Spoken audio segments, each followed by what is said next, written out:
I have shared with you quite a number of Yoruba soups and foods, but the truth is, I have not even showcased 20% of these soup varieties. But let's add this one to the number. Obe for Worowo or Rorowo, depending on which you prefer to call it. Hello everyone, how are you doing today? Welcome to another little cooking show and thank you for stopping by.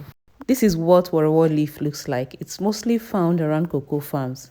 It's called boloji in English, very popular in Ekiti, Ondo, Osun, and some other places. I got this from women who bring bananas and plantains to sell at Ilepo market. You can find them mostly in the early mornings.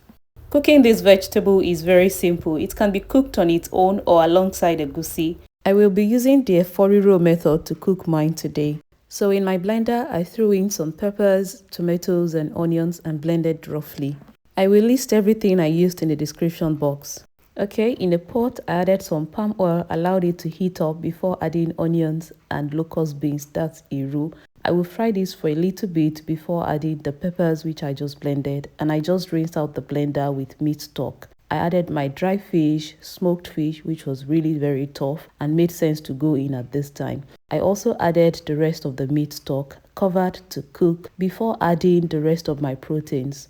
The name Worowo to me suggests ease. It appears and feels so because the leaves are so succulent with a sweet scent. I didn't need any more stock cubes and salt aside the one I used in boiling the meat. So throughout this cooking, I used only the meat stock and that was good. I just added some crayfish powder and stirred it in. It is not completely true that many of the ingredients we use for our soups are not readily available. Depending on where you live, many times you just need to ask and people will tell you where you can get them. Now it's a good time to add the vegetables, that's Worowo leaves. I already washed the vegetables thoroughly and there's no need to blanch these since the texture is almost like water leaves.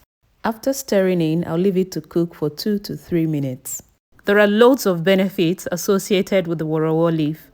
It is said to help with blood pressure and stroke. One popular benefit I found is that it is used in the treatment of cough, heart troubles, and rheumatic pains. The soup is now ready and the perfect pair for the soup is pounded yam. I used poundo yam and it still worked well. Does this soup remind you of home? I hope that you try this recipe if you can lay your hands on the vegetable. Which soup should we cook next? Please like and subscribe so you can see more recipes like this. Thank you very much for watching and I'll see you with another amazing recipe.